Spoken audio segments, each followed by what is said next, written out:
Hello, everyone, and welcome to week 6. I hope everyone's having a good week so far. It's hard to believe that Thanksgiving has already come and gone. Uh, it's almost unreal that we are heading towards Christmas and New Year's. They're only a few weeks away. It's just extremely hard to believe that 2019 has come and gone this quickly, and that within 2 or 3 weeks we'll be in 2020. It's almost unreal. As we enter this week, week 6, this is a very important week because after this week, we only have 2 weeks left. We have week 7 and week 8. So as we enter this week, we're pretty much on the home stretch. So if you're lost or you need help or there's just some kind of confusion, please reach out to me. I'm here for you. I still have people doing some things incorrectly. I keep putting it in their feedback. I keep telling them, and they're still doing it. So again, if you're confused or maybe you don't know where the feedback is or any of that type of thing, please reach out to me. I'm happy to help you. There's no such thing as a small question. If you're confused or just struggling, please let me know. I'm here to help you. If you want to give me an email, you can do that at s.edler@gc.edu or at snhu.edu. Sorry. You can also give me a call. My cell phone number is 940-642-5219. Both of those are great ways to get a hold of me. I will happily talk to anybody that has some kind of confusion. First, I want to say that your analysis paper 2 assignments have been graded, along with the Module 4 discussion. Please read over my feedback carefully. There is most people had pretty good analysis papers. I was pretty impressed with them. The major concern I have right now is that people are still not following the Chicago Manual of Style / Turabian guide. I still have a few people doing in-text citations. As I said before, and I'll say it again, it is incorrect to use in-text citations for history.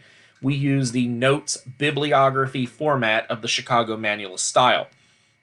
But some people are attempting Chicago Manual of Style or Turabian, but they're just not getting it. And remember that just attempting it is not good enough.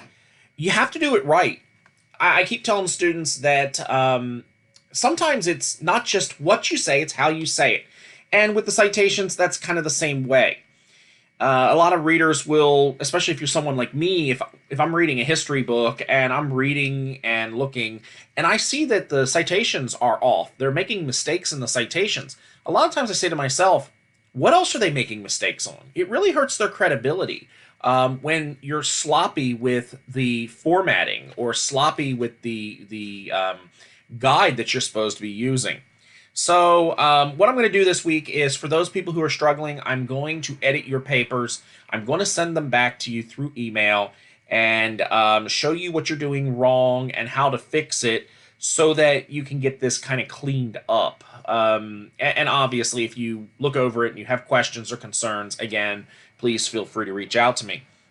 I also, believe it or not, have the rough drafts done. Every rough draft that was submitted as of today is done. I know that's quick. But the reality of it is I graded them, or at least I tried to grade them as soon as they came in. I actually stalked the computer Friday, Saturday, and Sunday in order to grade them as they came in, because I wanted you to be able to use the feedback for this week in order to prepare for your final paper, because it's due at the end of week 7. So I wanted to make sure that you have at least a full solid week and a half for you to take my comments and concerns and use that feedback in order to make your papers better. So please look over my comments carefully. Most of my comments are about making the introduction and conclusion stronger. Remember, the introduction is your first impression and the conclusion is your last. And really, the most important thing of any book or article is really the introduction and conclusion. You should be able to read the introduction and conclusion and know what the paper is about without reading the body. The body is essentially just the support for the introduction and conclusion. And also, when you read the introduction, you read the conclusion, it should make you want to read the rest of it. So just make sure that your introduction and conclusion is as strong as possible. That way you can, really, really do well on this assignment. Last week we explored in class we explored the peace negotiations that brought about the end of World War II or World War One, and that likely started World War II. Freudian slip on that. We talked about the Paris Peace Conference in 1919. We talked about the Treaty of Versailles and the U.S.'s attempt to get the U.S. Senate to approve, to ratify the Treaty of Versailles. This week is focused mainly on working on your final project paper. There is not a lot of course material. As a matter of fact, there is no course material. There is no discussion board for this week per se. Everything in this module is designed for you to share your work, engage in the peer review process, and improve your paper over the next week or two. And this is designed to be a laid back week, but a very strong work week. So please don't take this as a chance to take a little second week vacation or take a week off. The peer review process is very important for writing, so please keep that in mind. This week, as I said, Learning Module 6 is called Peer Review. The unit is due this Sunday, December 6th at 11:59 local time. At the end of this week, you should be able to analyze the historical argument that's being made. You should be able to evaluate peer work using relevant criteria that I've given you in the lesson on peer reviews. And you should also be able to explain your interpretation of the consequences of World War One to clarify peer questioning. Remember, by the way, that even though there is no formal discussion, 6-1 peer workshop is technically a discussion, meaning you guys do need to discuss the rough draft. What I do ask you to do is for people to claim certain papers to read. Usually you can do this by, "Hi, William," or "Hi, Steve. I'd like to review your paper." I want to make sure that everyone has at least 2 reviews. Okay?